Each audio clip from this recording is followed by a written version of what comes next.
그 다음에 신앙의 목적이 무엇인지 잘 모르기 때문입니다.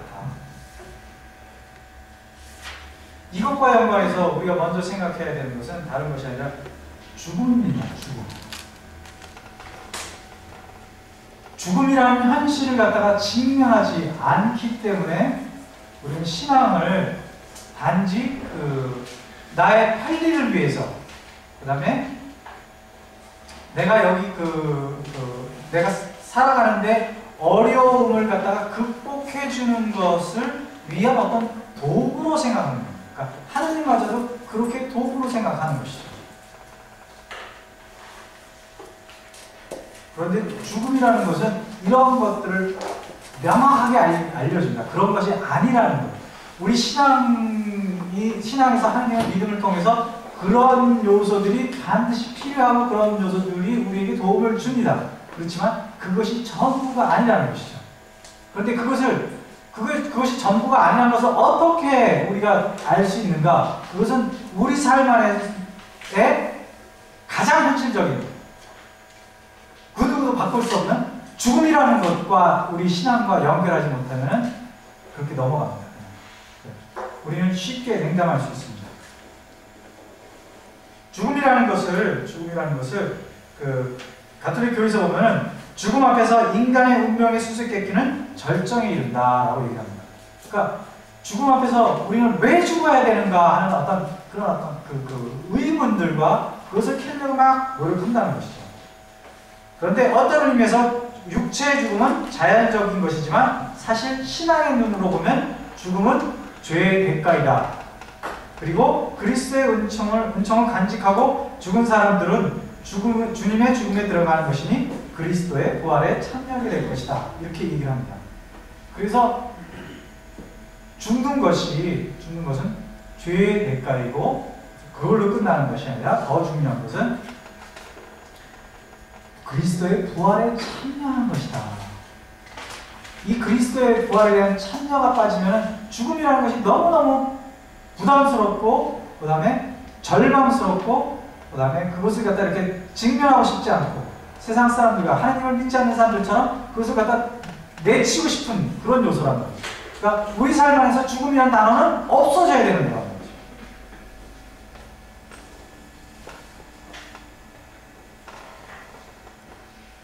그런데 사람은 하나님께서 죽지 않게 만드셨어요. 원래. 그래서 1008번 보면 죽음은 죄의 결과이다 라고 다시 한번 얘기하면서 죄 때문에 세상에 들어왔다고 가르친다. 죽음이 세상에 들어온 이유는 죄 때문이다. 비록 사람이 죽을 본성을 지니고 있지만 하나님께서는 사람을 죽지 않도록 원래 정하셨단 말이죠. 정하셨어요. 그러므로 죽음은 창조주의 하나님 뜻과 어긋나는 것이었으며 죄의 결과로 죽음이 세상에 들어왔다. 인간이 죄를 짓지 않았다면 육체의 죽음도 없었을 것이다. 따라서 죽음은 인간이 마지막으로 물리칠 원수이다라고 얘기를 합니다. 여기서 제가 이제 얘기하는 방식으로 이 죽음이 왜 있는 것인가, 그걸 이해하면 우리의 삶의 목적과 신앙의 목적이 나오기 때문에 제가 얘기합니다.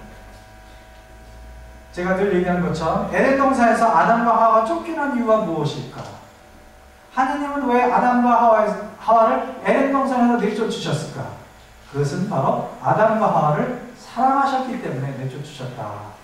그죠? 왜냐하면 아담과 하와가 에덴 동산에서 내쫓기지 않았으면 영원히 하느님하고 같이 사는데 어떻게 하느님하고 관계하지 못하는 그런 삶을 살기 때문에 하느님께서 아담과 하와를 에덴 동산으로 내쫓으셨다. 그거를 저는 이제 그렇게 해서 해드렸죠. 그죠? 시간 안으로 집어넣으셨다. 그죠?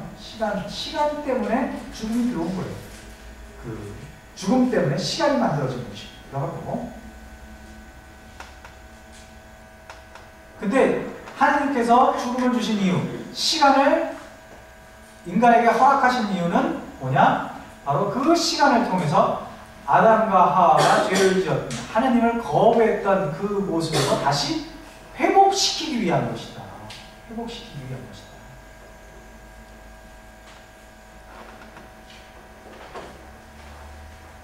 그래서 우리는 이 관점에서 하느님께서 왜 우리에게 몸을 주시고 남자와 여자로 만드셨는지도 알아야 된다.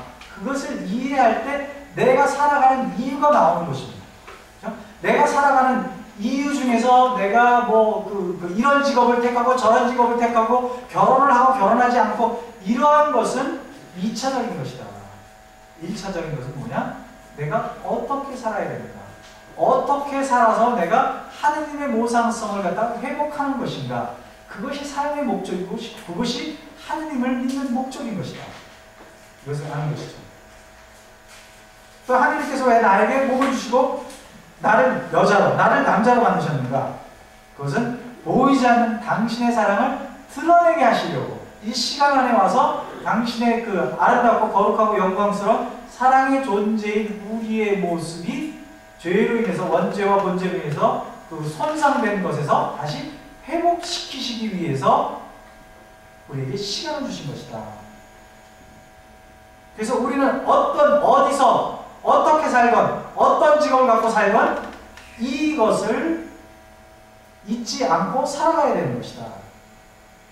그래서 보이지 않는 당신의 사랑을 드러내면서 나의 원래 모습을 회복시키는 것, 그것이 삶의 목적이고 그것이 바로 신앙의 목적입니다.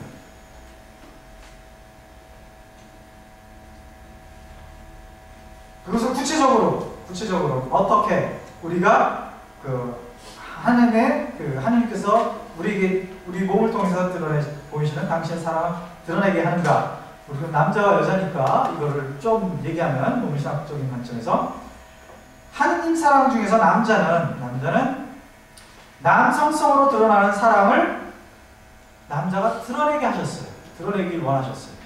그죠? 이거를 부성이라고 얘기할 수 있는데 이거를 특히 자녀와의 관계와 이제 잠깐 이렇게 접목시켜서 말씀드리겠습니다. 그것은 어떤 것이냐? 하느님의 사랑 중에서 남자에게 이렇게 주신 그 사랑은 처음에 동기를 유발하고 그 다음에 성장 발전시키는 그 역할을 하는 사랑이 바로 하느님께서 남자에게 주신 사랑이다. 그래서 아버지는 아이들이 성장할 수 있도록 그것을 갖다 끌어내야 됩니다. 그리고 자꾸만 용기를 주고, 그 다음에 앞으로 나가는 것을 갖다가 준비해주고, 거기에는 이제 복지까지 이렇게 포함되는 것이죠.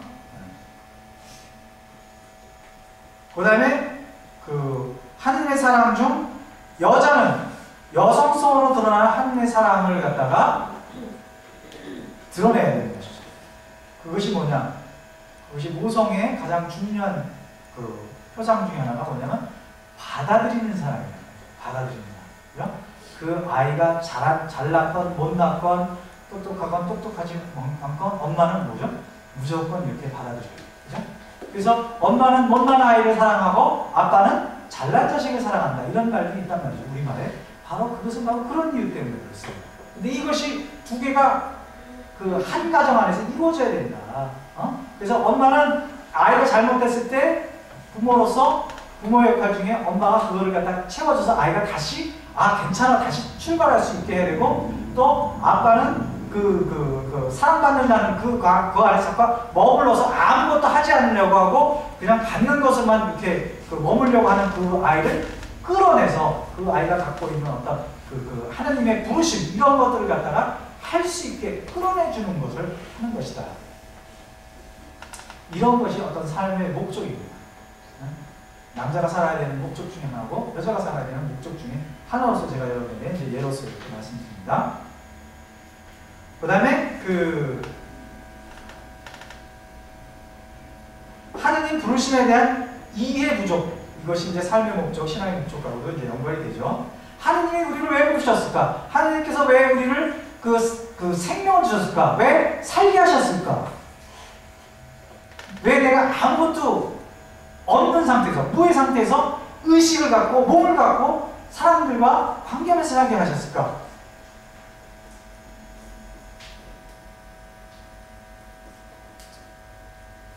왜 하나님은 또 그것을 이 살아가는 데 있어서 우리에게 믿음을 갖게 하셨을까? 그죠? 적어도 여기 있는 우리는 왜 그 믿음으로 불림을 받았을까? 더 다른 말로 왜 우리는 선택을 받았을까?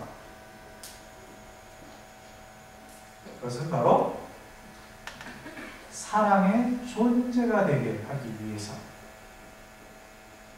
우리를 부르셨습니다. 근데 왜 사랑의 존재가 되기 위해서 우리를 부르셨는가? 그것은 최종적인 것과 함께 종말론적인 그 차원에서 봐야 되는 것이죠. 그것은 다른 것이 아니라 바로 삼위일체와 합일하기 위해서예요. 하느님과 하나가 되기 위해서. 우리가 흔히 듣는 말로 하느님 사랑에 우리가 참여하기 위해서입니다. 하느님께서 누리시는 그 기쁨, 이러한 것들을 갖다가 우리가 맛보게 하기 위해서 하나님께서 우리를 창조하시고 우리를 당신과 하나 되게 하셨다. 그게 삶의 목적입니다.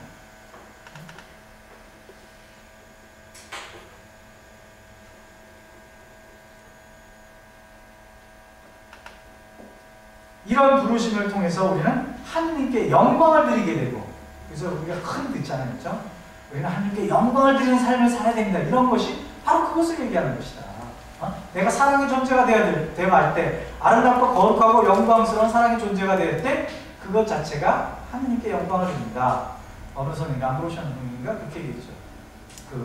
하느님께 영광을 드린다는 건 뭐냐? 인간이 가장 인간으로서 피어날 때, 영어로 fully alive 이렇게 얘기하는데, 인간으로서 가장 인간답게 생기 있게 정말 이렇게 자기 삶을 살아나갈 때, 그죠?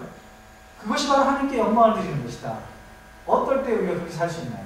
우리가 사람들을 사랑하면서 살아갈 때 그렇게 됩니다. 그죠? 우리가 사람을 사랑하고 살지 않을 때 우리 마음 안에 어둠이 들어오고, 그죠? 우리가 생기를 잃을 수 있습니다.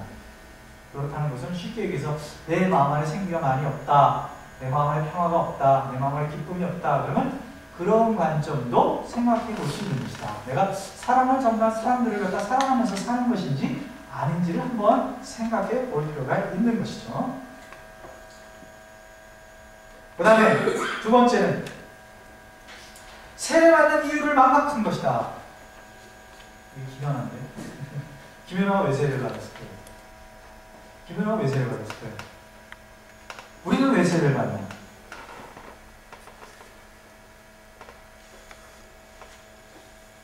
세례 받은 이유는 우리가 예수님을 믿고 세례를 받음으로 인해서 예수님과 함께 죽고 부활해서 새로운 삶을 살아가야 하기 때문에 받는 것입니다.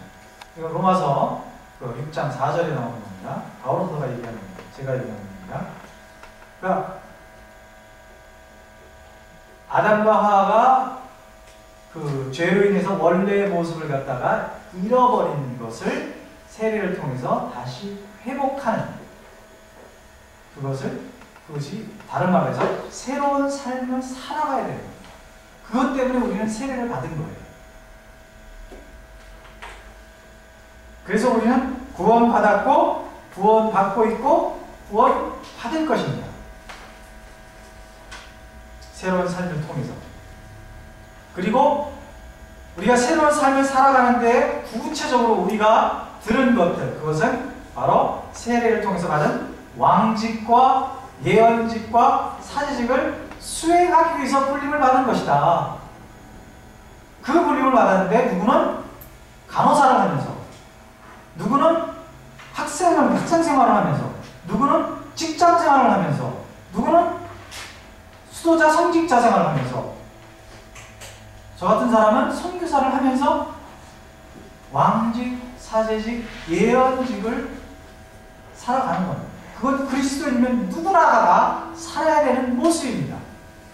근데 이것을 잊어먹을 때 신앙이라는 게 적당히 살고 그다음에 나한테 별로 도움이 안 돼주면 안 나가면 되잖아요.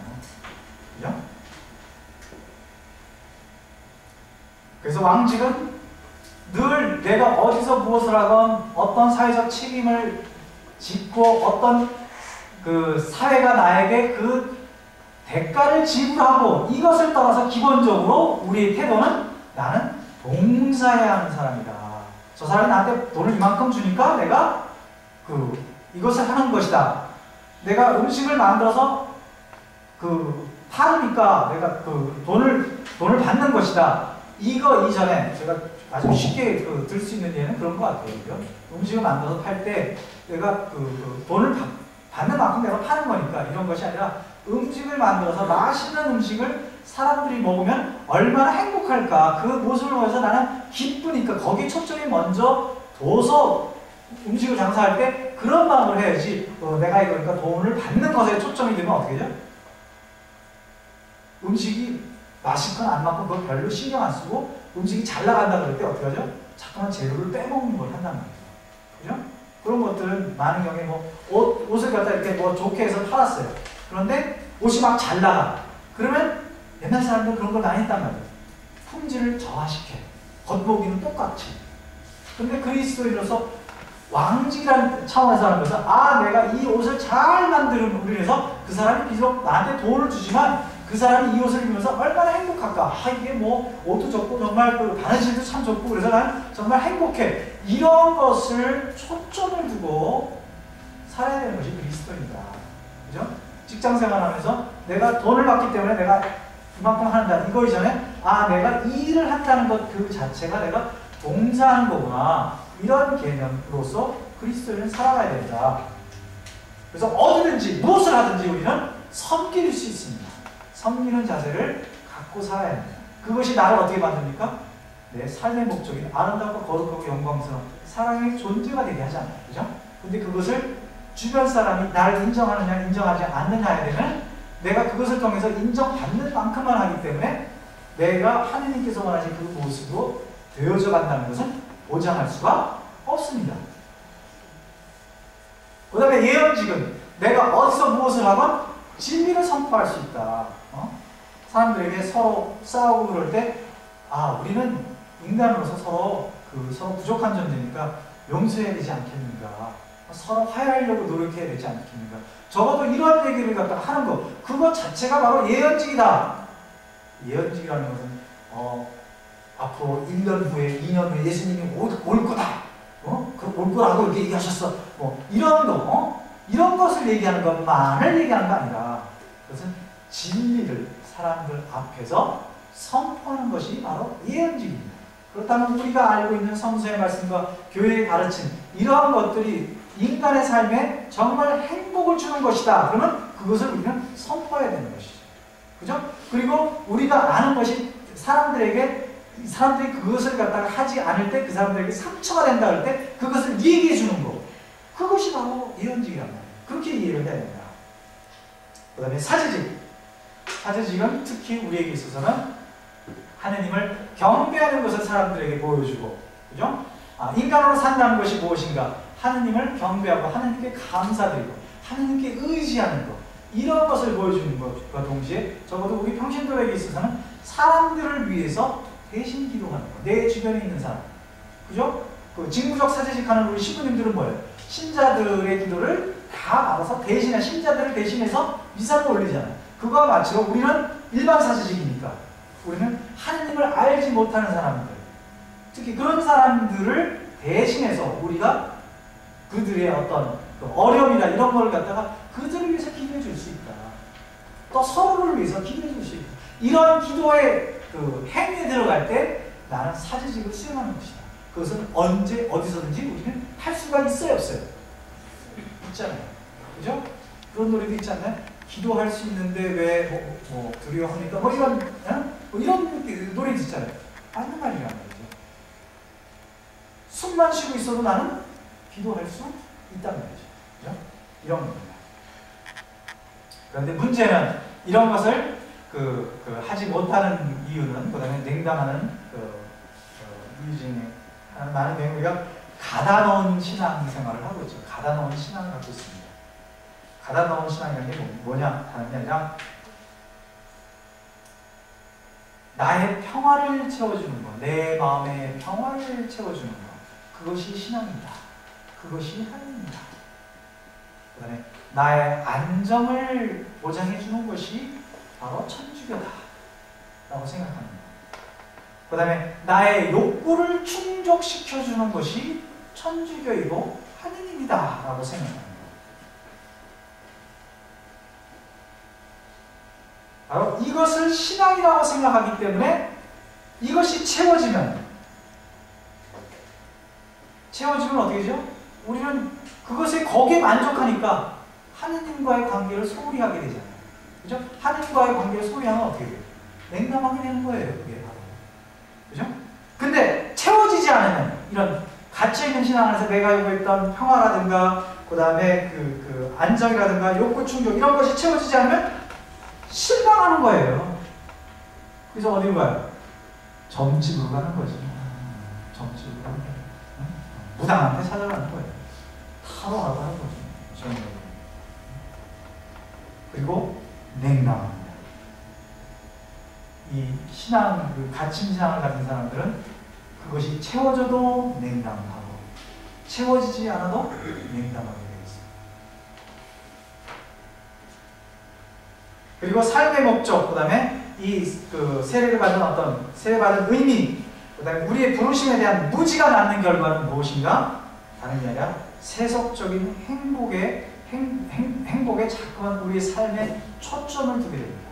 그래서 자꾸만 물질을 가지려고 그러고, 자꾸만 명예를 얻으려고 그러고, 자꾸만 사람들에게 인정받으려고 그러고, 자꾸만 사람들에게 사랑받는 것을 아주 중요시한다. 그죠? 그런 것이 빠지면 마치 삶의 많은 것을 잃어버린 것처럼. 그런데 그런 것들은 변덕스러운 거죠. 사랑을 믿는다는 것은 변덕스럽습니다. 그 다음에 사라져가는 것들이죠. 그리고 순간적인 행복들입니다. 그런 것에 자신을 매이게 됩니다. 그리고 삶의 목적, 부르심, 그 다음에 세례의 의미에 대한 무지가 낳는 병폐는 뭐냐? 하느님과 관계 유지를 위해서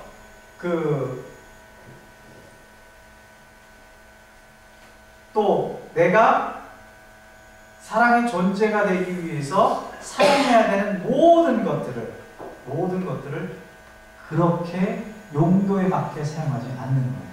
그죠? 나에게 주어진 시간, 나에게 주어진 달란트, 나에게 주어진 재물은 하나님께서 뭘 위해서 주셨는가? 궁극적으로 내가 하느님의 모습이 되어져가는 것, 원래의 모습을 회복하는 것, 그죠? 그 다음에 세례 때 받았던 그런 어떤 세 가지 직분을 수행하기 위해서 받은 건데 이것을 안 하게 되는 것이다. 그 시간을 갖고 내가 돈을 벌고 명예를 얻고 권력을 얻고 그 다음에 나를 갖다 만족시키고 내 평안을 얻는데 그것을 쓴다든가 나의 달란트를 통해서 나를 잘 시켜 세우고 잘난 체하는 이런 걸로 한다든가 재물을 통해서 나의 편안함과 나의 어떤 욕구를 채우는 이런 것에 사용하게 됩니다. 그래서 십자가의 성령님께서 그렇게 얘기하셨어요. 죽음을 맞이하는 순간에 내가 삶을 이렇게 쫙 돌아보게 되는데 그 순간에 하나님께서 주셨던 그 많은 시간과 그 많은 재물과 그 많은 능력을 헛되이 사용한 것을 보는 것만큼 고통스러운 것이 없을 것이다. 그죠? 사실 그게 어디서 우리가 겪는 겁니까? 연옥이라는 것이죠.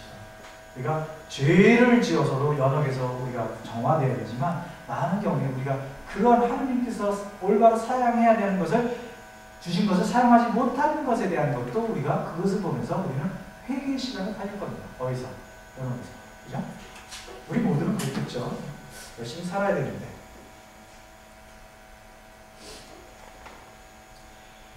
이렇게 됨으로 인해서 낳는 병폐가 우리 신앙이 세속화됩니다.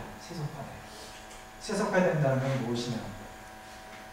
앞에서 제가 말씀드렸던 이 모든 것들을 받아들인다. 특히 가다놓는 신앙, 그 다음에 세속적인 가치를 갖다 이렇게 받아들이는 것. 그래서 하느님 없이 세상을 살아가려고 그러고 하느님 없이 행복을 추구하려는 게 바로 세속이에요. 세속적이 된다는 것은 한마디로 그런 것이다. 그래서 하느님 없이 생각하는 사람의 태도를 그대로 본받아서 가정에서 생활하고 그 다음에 직장에서 생활하고 심지어는 교회 안에서 그것을 그대로 생각한다. 그것이 뭐냐? 교회의 세속화다.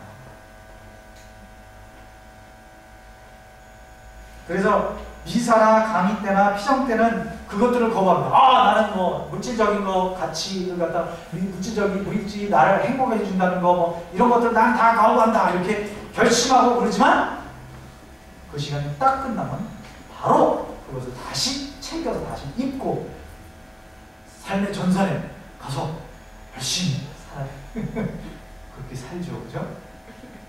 그렇게 살면 안 되는데, 그죠? 그것이 바로 병폐입니다, 병폐. 그런데 그런 것들을 왜 하느냐? 자기 그 세속화를 다시 자신 뭐 비사가 끝나고 강의가 끝나고 피정이 끝나면 다시 그 어떤 세속화로 자신을 재무장하는 이유는 현실 감각을 잊어먹지 않기 위해서 이런 핑계를 대면서 합니다. 그리고 마지막으로 신자들이 냉담하는 이유는 이게 더 중요한 건데 시간이 걸립니다.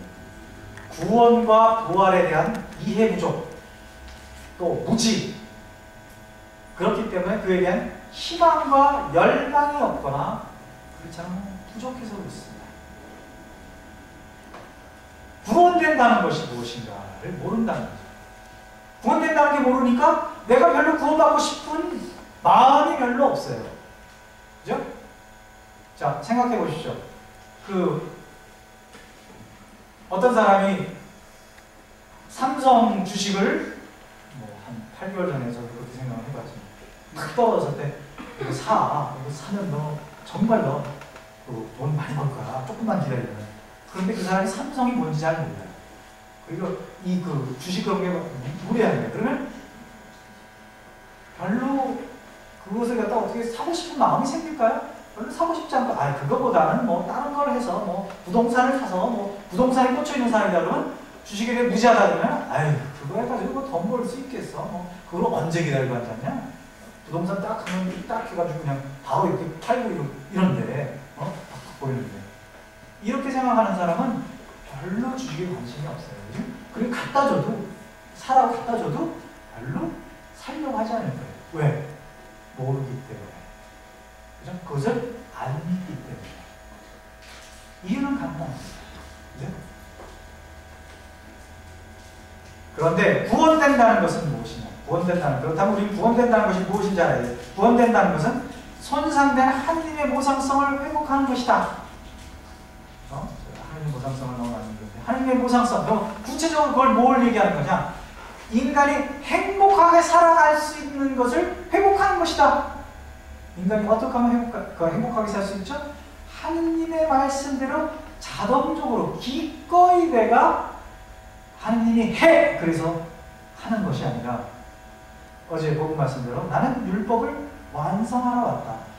나는 하느님 말씀 듣는 것이 너무너무 기뻐요. 10편 119장 여기 이렇게 보면 쫙 하느님의 말씀이 얼마나 정말 달콤하고 좋은지 이런 걸 갖다 쭉 얘기한단 말이에요. 그런 게 너무 좋아서 나는 하느님 말씀을 따르는 거지, 하느님 말씀 안 하면 얻어맞고 내가 내 삶에 뭐 상처가 나고 이런 것 때문에 그런 것이 아니라 하느님이 주권자래. 하느님이 무서우니까 그것을 잘 지켜야 돼. 그래서 따르는 그런 율법주의적인, 그래서 그런 것 때문에 하느님의 그 법을 안 따르는 사람, 너 이거 안 했지, 너 저거 안 했지 이렇게 지적하면서 이렇게 살려고 내 구원받는 것이 아니라 내가 기꺼이 하느님이 원하시는 것을 함으로 해서 내 삶에 행복이 들어오는 그런 것들이 바로 모상성의 회복입니다.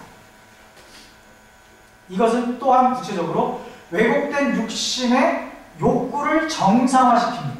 그렇죠? 우리 안에는 욕구가 있어요. 우리를 갖다 이렇게 먹고 싶은 욕구, 보고 싶은 욕구, 그 다음에 성적인 욕구, 이런 것들 다 욕구가 있는데 그 욕구를 하느님께서 원래 만드실 때 우리의 행복을 위해서 만들어 놓으셨다는 거죠. 그런데 왜 우리는 그것을 갖고 불행할까? 그것은 하느님을 거부함으로 인해서 그 욕구를 잘못 사용하거나 그렇지 않으면 그것을 그 행복의 근원으로 놓기 때문에 우리가 불행한 거예요. 그런데 그것이 정상화됩니다. 욕구는 여기까지. 그 다음에 이것을 위한 전 단계구나. 그래서 이걸 쉽게 더 여러분에게 이해시키려면 이런 것이죠. 오면신학에서 얘기하는 에로스는 아가페를 위한, 극적으로 이렇게 다 매력이 느껴지고 그다음에 성적인 어떤 그런 욕구는 뭐를 위한 것이냐? 그 성적인 욕구를 인격적인 그 에너지를 인격적으로 승화시켜서 어떻게 아가페적인 사랑을 자기를 기꺼이 내줄 수 있는 그런 사랑으로 승화하기 위한 어떤 기본 바탕이다. 그것이 바로 욕구의 정상화입니다. 그래서 죄로 인해서 깨어지고 손상된 이런 어떤 욕구를 절제하고 균형할 수 있게 만드는 것이 바로 우리의 구원입니다. 그래서 아까도 얘기했지만 죄의 성량으로부터 자유로워져서 새로운 삶을 살아가게 하는 것이 뭐냐? 구원입니다. 그 다음에 부활한 삶의 의미와 완성, 이런 의미를 잘 모른다. 이것은 영적인 몸이 무엇인가? 우리는 모두 바울서가 그랬어요. 우리는 영적인 몸을 갖게 될 것이다 라고 얘기하는데, 고린도전서 15장 44절에 이것이 얘기하는 것이 무엇인가? 성서인류학은 영과 육신을 갈라놓지 않습니다. 그렇다면은 우리가 생각하는 천국이라는 것, 지금 우리가 생각하는 천국이라는 것은 완성된 상태는 아니에요. 여기보다 더 행복할 수 있을지 모르지만 완성된 상태란 말이죠. 그래서 성서 인류학 관점에서 천국의 성인들조차도 아직 완성된 상태에 있는 것이 아닙니다. 그래서 그들도 최종적인 그런 어떤 예수님의 재림을 고대하고 있습니다. 그리고 우리를 위해서 그래서 기도하고 있는 겁니다. 그런데 그렇다면 부활한 몸이라는 게 무엇인가? 영적인 몸이 무엇인가? 이것을 우리가 알아야지만 우리가 그걸 원하잖아요. 그죠? 나 그렇게 되고 싶어요, 주님. 내가 이 세상을 잘 살아서 정말 그것을 정말 갖고 싶습니다. 이렇게 될 거 아니에요. 그죠? 그것은 이런 것입니다. 영적인 몸은 바로 우리의 몸이 우리 육신 지금 우리가 갖고 있는 이 몸에서 신적인 삶을 뿜어내게 하는 것이다. 신적인 삶을 뿜어내게 하는 것이 바로 부활한 우리의 몸이에요. 그리고 영적인 몸이 되는 거예요. 우리는 지금 뭐죠? 이 시간 안에 살면서 우리가 어떻게 되죠? 인간적인 힘과 인간적인 속성들만이 우리 몸을 통해서 드러나잖아요. 그죠? 근데 그 속성이 물론 하느님의 모상이니까 하느님 것도 드러나지만 왜곡되어 있는 인간의 잘못된 그런 어떤 부족한 부분들, 악한 성향들도 드러나잖아요. 그죠? 그런데 부활하게 되면, 영적인 몸을 갖게 되면 그런 것들이 하나도 없어집니다. 그리고 예수님처럼 하느님의 속성들만이 내 몸을 통해서 다 드러나는 거예요. 내 행동을 통해서는 항상 하느님의 그 어떤 속성들이 드러나는 거예요. 그것이 부활입니다. 생각을 해보십시오. 그런 사람들이 모여서 산다고 생각해 보십시오. 어떻겠어요? 한국.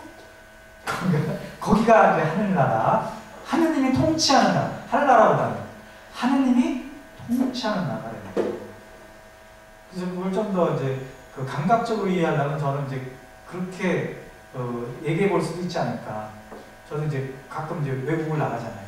근데 외국을 나갔는데 공항에 딱 내리자마자 사람들이 막 나를 그냥 우리나라에 왔니? 야, 너 그냥 되게 좋은데. 그래서 막 칭찬하고 막 그 나를 갖다 환대를 해. 그러면서 어디 갈래? 내가 좋은 차 있는데 내가 태워다 줄게. 너 목적지가 어딘데? 그래서 막 나 태워다 줘. 그 집 앞에까지. 목적지까지. 얼마나 행복하겠어요. 그죠? 내가 아무도 모르는 그런 나라에 여행을 딱 갔는데 사람들이 자기 집에 초대해서 맛있는 것도 먹여주고 또 그 다음에 너 어디 가보시니? 그래서 막 다 구경시켜줘. 난 돈도 하나도 안 들고. 그럼 행복하지 않겠어요? 그게 천국이다. 천국에 가는 사람들이 다 그렇단 말이에요. 감이 안 잡혀요? 감이 안 잡혔는데 나 너무 기쁘던데요. 그런 게 천국이구나. 그런 게 바로 내가 이 다음에 살 그런 나라이구나가 너무너무 기쁘단 말이죠. 그러니까 여기서 잘 살아야겠구나. 또 그 어려움 이런 것들을 갖다 극복해낼 수 있는 거예요. 그죠? 그런 희망 때문에. 그래서 이거를 신화된 몸이라고 이제 교회에서 얘기합니다. 신화된 몸. 이것이 바로 그 부활한 몸입니다. 영적인 몸입니다.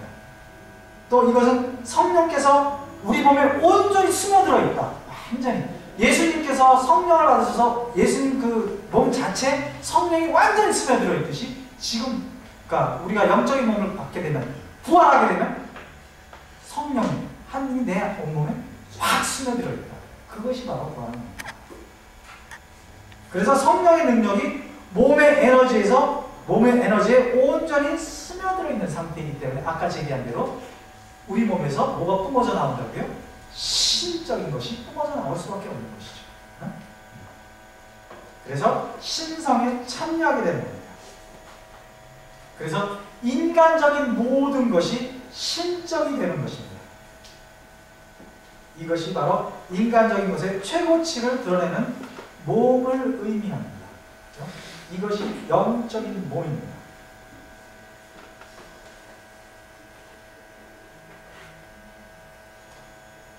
이것을 통해서 우리는 사후세계에 대한 이해를 달리할 수 있는 것이죠. 그리고 영적인 몸을 갖는다는 것은 그 하느님의 품성을 내가 갖는 거예요. 쉽게 얘기해서. 그죠? 하느님의 품성은 뭐죠? 하느님은 항상 조건 없이 존재론적으로 우리를 사랑하시고 사람들을 배려하시고 사람들을 이해하시고 사람들을 용서하시잖아요. 그죠? 이런 모든 것들, 이러한 것들이 우리 삶 안에서 나온다. 그래서 내가 그렇게 지금은 내가 그렇게 해야지인데 그게 아니라 쉽게 얘기해서 자 제가 그 앞으로 가려면 어떻게 되죠? 발이 나오잖아요. 이거를 야 이또야 너 지금 앞으로 가야 되니까 오른발 앞으로 내려야 돼. 그렇게 하고 이렇게 내리나요? 그렇지 않잖아요. 그냥 하는 거잖아요. 내가 뭐 저기 있는 형제, 그 윤하시 형제한테 말을 하려면 이제 음성을 목젖을 움직여가지고 소리를 내서 이렇게 해야지. 이렇게 하나요? 그냥 윤하시오 이렇게 하잖아요. 이렇게 자동화된다. 그런 것이 어떻게 된다고요? 그 영적인 몸이다. 이해가 되시죠?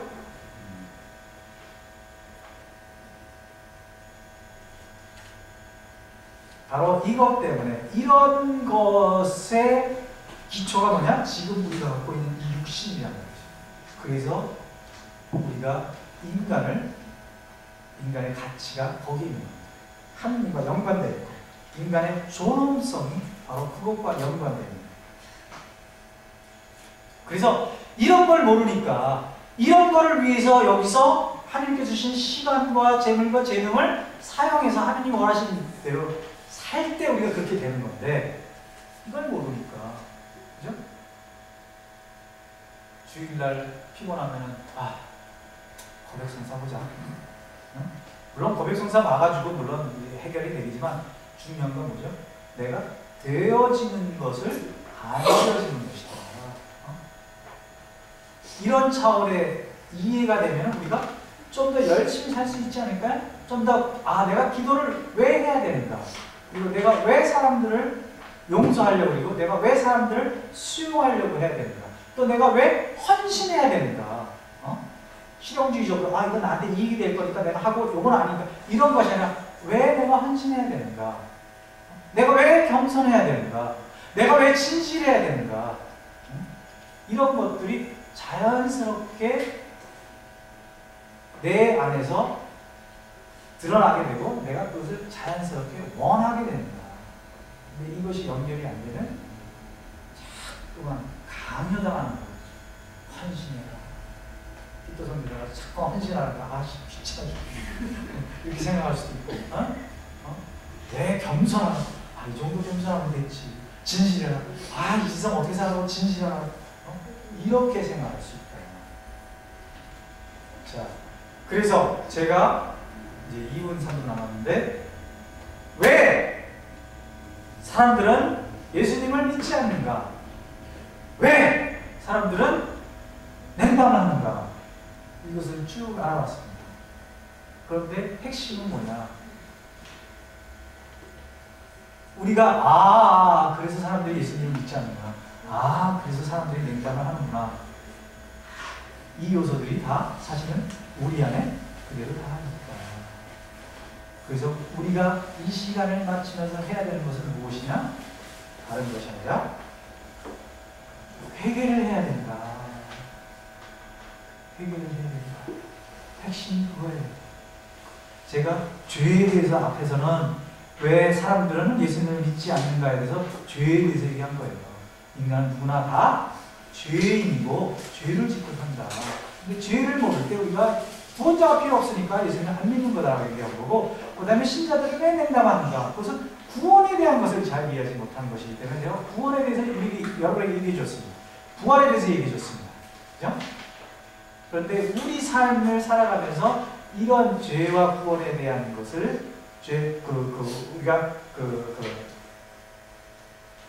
사람들처럼 예수님을 믿지 않으려고 하는 그런 속성과 냉담을 하는 사람들의 어떤 속성들이 우리 안에 다 묻어있기 때문에 아직도 비율상으로 어떤 것을 보고 어떤 것을 찾기 때문에 우리는 회개를 해야 됩니다.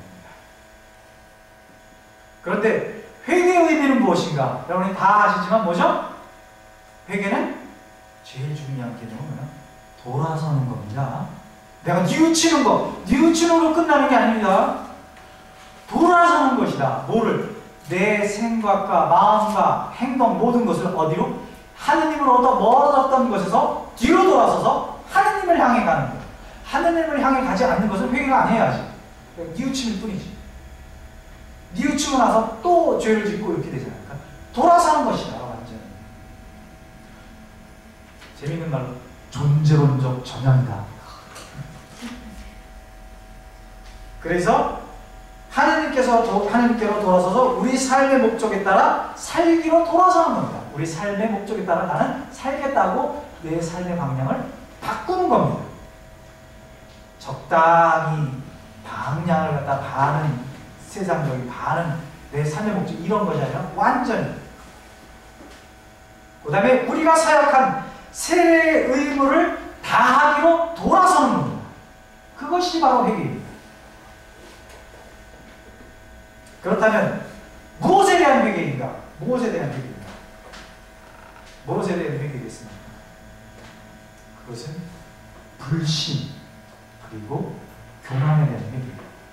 그럼 누가 지은 죄죠? 아담과 하와가 지었던 가장 근본적이고 근원적이고 최종적인 것.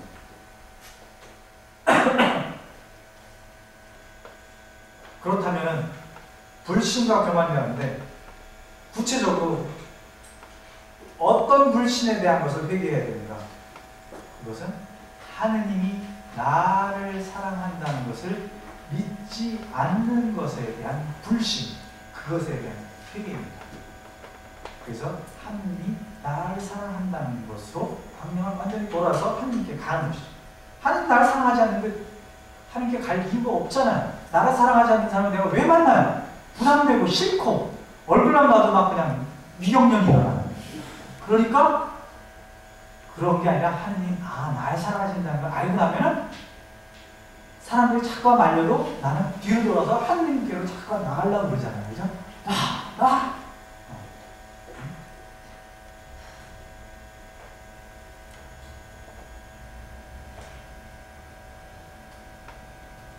그리고 우리의 행복을 하느님보다 피조물에 둠으로써 주님께서 우리에게 알려주시는 진리를 믿지 못하고 거부하는 것에 대한 회개입니다.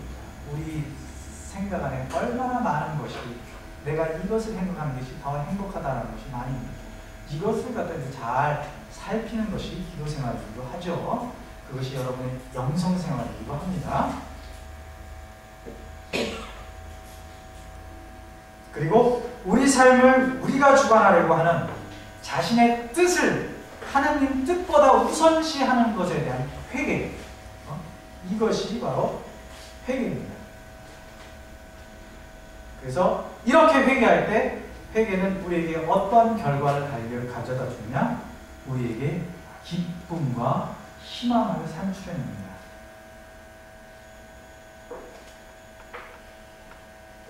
그래서 우리가 살아야 하는 모습을 살아갈 때 우리 육신과 영혼의 뭐죠? 우리 마음에 생기가 돌아가는 거죠.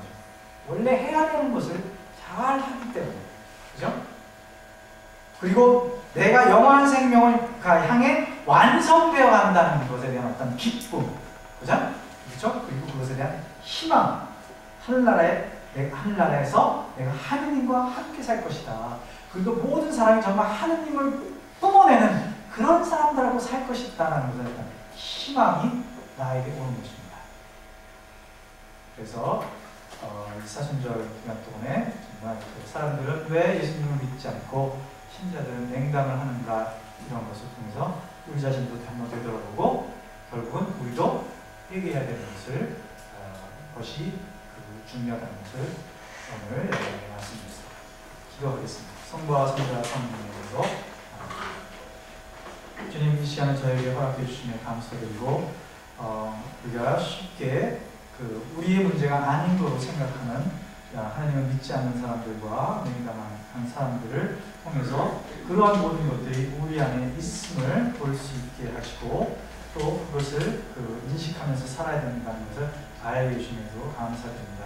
그리고 또 결론적으로 이런 모든 것을 단지 아는 것에 그치지 않고 우리가 그것에서 회개하는 것이 필요하다는 것, 특히 당신께서 우리를 사랑하신다는 것을 믿지 않는 것에 대한 어떤 회개를 해야 된다는 것을 알게 해주시면 감사드리니 저희들이 이 강의를 듣고 사순을 지내는 동안 정말 당신께서 원하신 부르심에 따라서 또 우리가 갖고 있는 삶의 소명과 또 세례의 의무를 잘 살아낼 수 있는 그런 하나님의 당신의 아들과 딸들이 될 수 있도록 은총을 청하며 제가 드린 모든 기도를 당신의 아들 우리 주 예수 그리스도로 기도드립니다. 성부와 성자와 성령의 이름으로 감사합니다. 그만할까?